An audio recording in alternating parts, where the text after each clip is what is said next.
Good morning students. हम पिछली कक्षा में किसके बारे में जाना था? समास। तो समास क्या है? समास का मतलब दो या दो से अधिक शब्दों से मिले क्रिया को हम क्या कहते हैं? समास। तो समास कितने प्रकार हैं? 6 प्रकार हैं। समास कितने प्रकार हैं? 6 प्रकार हैं। तो पहला क्या है? अव्ययी भाव समास। क्या है पहला? अव्ययी भाव समास। दूसरा तत्पुरुष समास। तत्पुरुष समास। तीसरा कर्मधारय समास।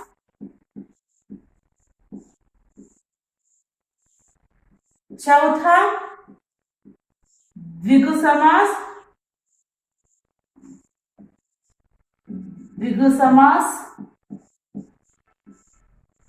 पांचवा द्वंद्व समास। द्वंद्व समास। और लास्ट छठवां बहुव्रीहि समास।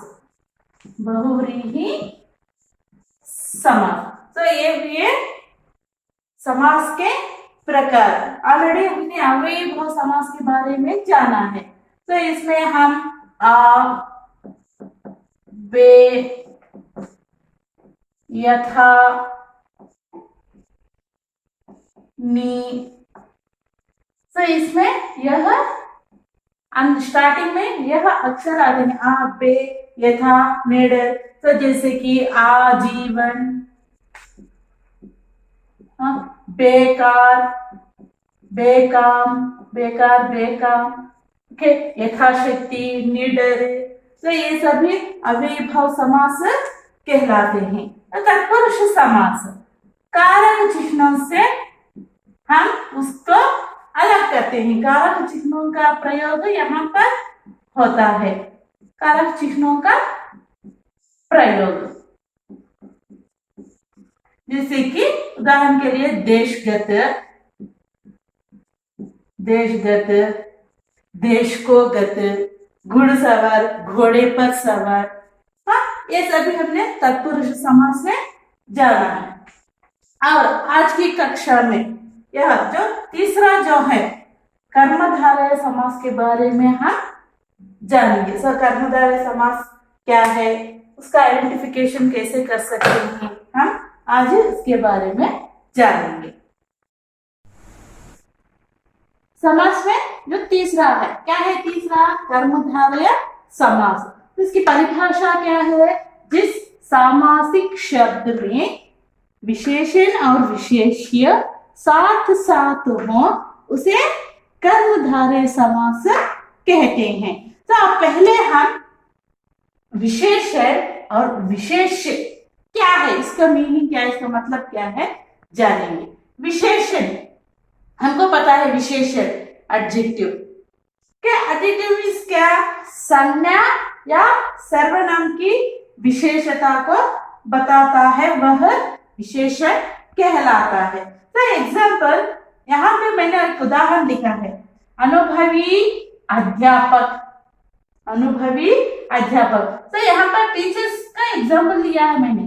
टीचर कैसे टीचर?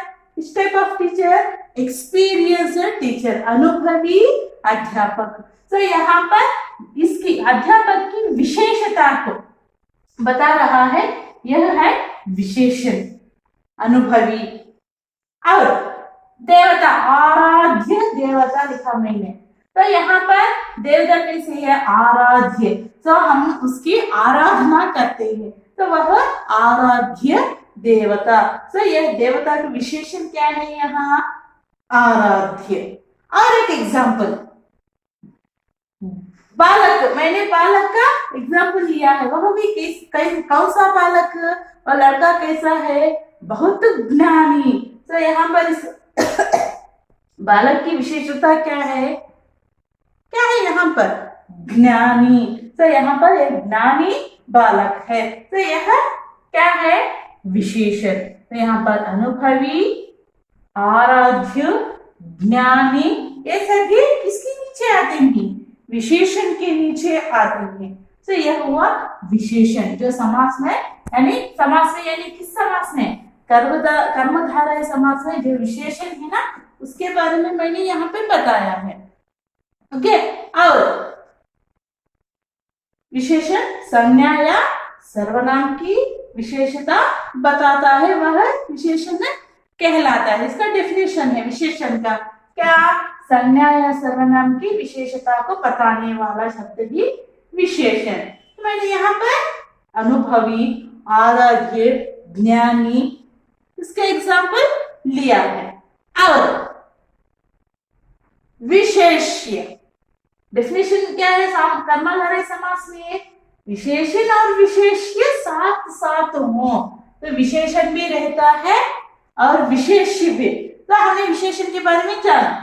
और विशेष्य, विशेष्य क्या है? विशेषण जिस संज्ञा या सर्वनाम की विशेषता बताता है। तो यहाँ पर संज्ञा या सर्वनाम की विशेषता को बताने वाला विशेषण कहा? यहाँ पे विशेषण जिस संज्ञा या सर्वनाम की विशेषता बताता है वह क्या कहलाता है? विशेष्य। तो उदाहरण के लिए विशेषण में अनुभवी अध्यापक लिखा मैंने, तो यह अनुभवी कैसे आया? अनुभव, यहाँ पर विशेष्य अनुभव है, इसकी विशेषता क्या है? यानी विशेषण अनुभवी, अनुभव का विशेषण क्या है? अनुभवी। आराधना, इसका विशेषण क्या है? आराध्य, आराधना, आराध्य। ज्ञानी यानी ज्ञान, बहुत ज्ञान। ओके। तो यहाँ पर ज्ञान यह हुआ विशेष्य, इसकी विशेषता यानी विशेषण क्या है? ज्ञान। तो यहाँ पे हमने विशेष्य के एग्जाम्पल्स देखा है। क्या है? विशेषण में तो अनुभवी, यह अनुभवी कैसे बना? अनुभव होने के कारण। आराध्य, यह आराध्य देवता कैसे है, क्यों बना? हमने उसके लिए आराधना की, इसलिए आराध्य देवता बन गई। ज्ञानी बालक, यह ज्ञानी बालक कैसे बना? उसे बहुत ज्ञान होने के कारण वह ज्ञानी बन गए। तो यह था विशेषता और विशेष्य। अब कर्मधारय समास, तो हमको विशेषण और विशेष्य के बारे में पता चला। तो यहाँ पे क्या है कर्मधारय समास में? सामासिक शब्द में विशेषण और विशेष दोनों साथ साथ। तो सामासिक शब्द मीन्स, यहाँ पे उदाहरण के लिए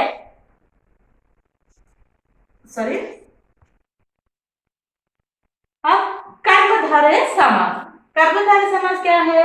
जिस सामासिक शब्द में विशेषण और विशेष्य साथ साथ हो उसे कर्मधारय समास कहते हैं। दोनों क्या साथ साथ होना है? विशेषण और विशेष दोनों साथ साथ होना है। तो यहाँ पर सामासिक शब्द मीन्स, यहाँ पे जो मैंने एक एग्जाम्पल लिया है, यहाँ पर नील गए, यह कहलाता है सामासिक शब्द।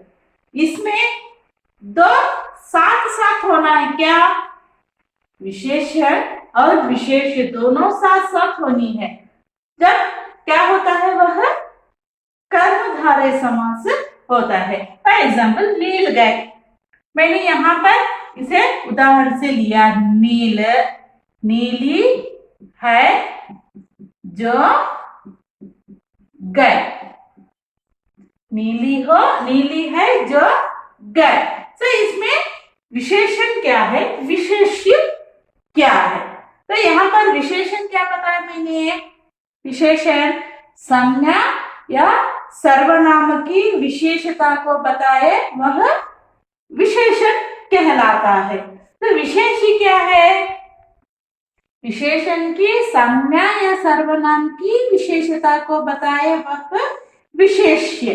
तो यहाँ पे गए विशेष्य है या विशेषण? विशेष्य, विशेष्य है। तो यहाँ पे, अच्छा यहाँ पे गए, गाय क्या है, विशेषण है या विशेष्य? दोनों नहीं। तो यह तो हुआ संज्ञा, गाय संज्ञा है। तो विशेषण क्या है, संज्ञा या सर्वनाम की विशेषता। तो यहाँ पर यह गाय तो हुआ संज्ञा। तो इसकी विशेषता क्या है, विशेषण क्या है, नीली। तो यहाँ पे गाय विशेष्य, नीली विशेषण। तो यहाँ पे यह संज्ञा विशेष्य हो जाता है। तो इसकी विशेषता को बताता है, वह क्या हुआ, यह विशेषण हुआ, विशेषण। नीली, नीली है जो गाय। श्वेतांबर, श्वेत है जो अंबर, श्वेत है जो अंबर। अंबर मीन्स स्काई, श्वेत व्हाइट। तो अंबर कैसा है, व्हाइट कलर में। तो यह हुआ अंबर विशेष्य, यानी संज्ञा, संज्ञा भी कह सकते हैं हम, अंबर विशेष्य। तो जो श्वेत है वह विशेषण, वह विशेषण। महात्मा, महान है जो आत्मा, महान है जो आत्मा। तो यहाँ पे आत्मा जो है विशेष्य है, विशेष्य। महान, महान जो है वह विशेषण कहलाता है, विशेषण। महान है जो आत्मा। चंद्रमुख, चंद्र पता है, चंद्र मीन्स मून। इसका मुख कैसे है, चंद्र के समान, यानी रामचंद्र के समान जो है मुख। तो यहाँ पे चंद्रमुख हम कैसे लिख सकते हैं, यह चंद्र के समान है जो मुख, चंद्र के समान है जो मुख। तो यहाँ पे मुख हुआ विशेष्य, चंद्र जो हुआ विशेषण। तो चंद्र के समान है जो मुख। घनश्याम, घनश्याम, घन के समान, तो घनश्याम, घन के समान श्याम। तो श्याम में क्लाउड, तो वह, यह श्याम हुआ विशेष, यह घन, घन यह हुआ विशेषण, घन हुआ यह विशेषण। तो यहाँ पे यह है कर्मधारय समास से रिलेटेड एग्जाम्पल। एग्जाम परिभाषा क्या है, जिस सामासिक शब्द में विशेषण और विशेष्य। तो यहाँ पर सामासिक शब्द, तो यहाँ पर हम जिसे अलग किया है उसे विशेषण और विशेष्य दोनों साथ साथ हो, उसे कर्मधारय समास कहते हैं। जैसे कि नील गाय, नीली है जो गाय, इसमें विशेषण भी है विशेष्य भी है। श्वेतांबर, महात्मा, चंद्रमुख, घनश्याम, ये सभी किसके लिए उदाहरण है, कर्मधारय समास के लिए उदाहरण है। तो यह हुआ समास में तीसरा। और चौथा, चौथा क्या है, द्विगु समास। तो अब द्विगु समास के बारे में हम जानेंगे। तो चौथा क्या है, द्विगु समास। द्विगु, इसका परिभाषा क्या है, जिस समस्त पद का पहला पद, पहला पद, तो हमने जो तत्पुरुष समास में या अव्ययीभाव समास में उससे पहले क्या है, जो पहला जो शब्द होता है वह पूर्व पद, दूसरा जो शब्द होता है उत्तर पद हमने जाना।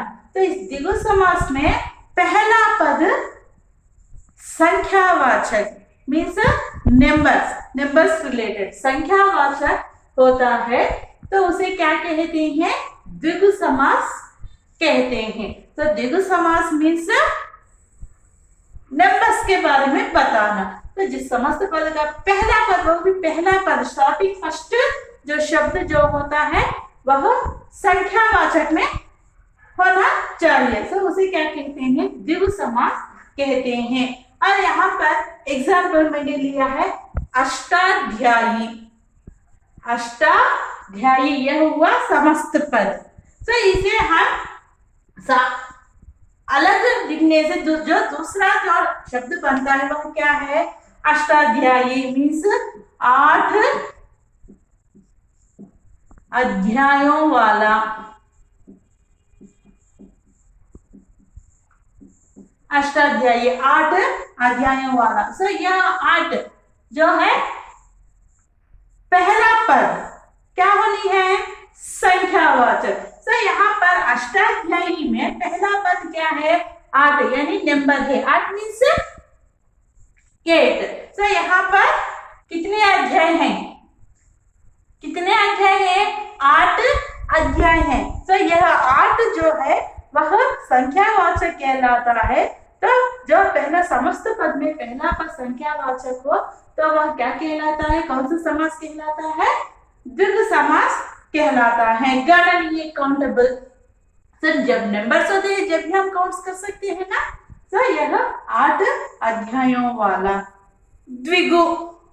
द्वि मीन्स 2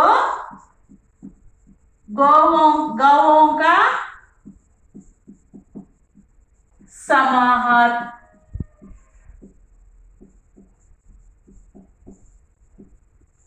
गौ मीन्स काउस। ओके, 2 गौओं का समाहार। यहाँ पे पहला पद क्या है, 2 यानी संख्यावाचक में है। कितने हैं यहाँ पर काउस, उनका ग्रुप कितने हैं, 2 ग्रुप्स हैं। How many groups are there, 2 groups. तो यहाँ पर जो शब्द जो संख्या यहाँ पे बता रहा है वह क्या हुआ, द्विगु समास। और त्रिकोण, त्रिकोण 3 कोणों का, 3 कोणों का समाहार। 3 कोणों का समाहार हम ऐसे भी लिख सकते हैं 3। तो यहाँ पर 3 जो है द्विगु समास है। षड 6 रसों का समाहार। 6 रस, ठीक है पूरा लिख देंगे, 6 रसों का समाहार। 6 रसों का समाहार। सो षड रस मीन्स यहाँ पे रस है, कितने रस, 6 रस मीन्स 6।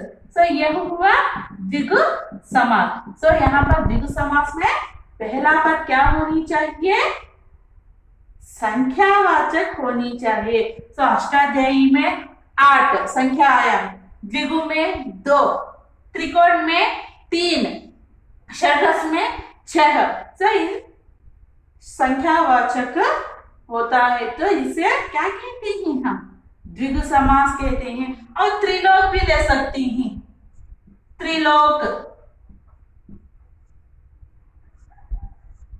त्रिलोक 3 लोक, 3 लोकों का समाहार। 3 लोकों का समाहार। तो यहाँ पर भी 3 यानी 3 संख्या। तो द्विगु समास में जो पहला पद संख्यावाचक होता है, अष्टाध्यायी में 8, द्विगु में 2, त्रिकोण में 3, षड्रस में 6, त्रिलोक 3। तो यह संख्यावाचक है। और कोई एग्जाम्पल्स लिख सकते हैं हम, कुछ एग्जाम्पल्स। और कुछ एग्जांपल्स, पंचतंत्र, ओके, ऐसे एग्जांपल्स हम ले सकते हैं किस समास में? द्विगु समास में। किस समास में? द्विगु समास। द्विगु समास में। तो आज के लिए यह है। तो हमें किसके बारे में डिस्कस कर रहे हैं? आप समास के बारे में डिस्कस कर रहे हैं। जो समास में जो प्रकार हैं, कितने प्रकार हैं समास? कितने प्रकार हैं? 6 प्रकार हैं। तो 6 प्रकार में ऑलरेडी हम अव्ययीभाव समास, और दूसरा तत्पुरुष समास, और तीसरा क्या है? कर्मधारय समास, और चौथा क्या है? द्विगु समास। इसके बारे में हमने उदाहरणों के साथ जाना है। और नेक्स्ट क्लास में हम जो रिमेनिंग 2, क्या है रिमेनिंग 2? द्वंद्व समास, बहुव्रीहि समास, उन दोनों समासों के बारे में नेक्स्ट क्लास में हम जानेंगे।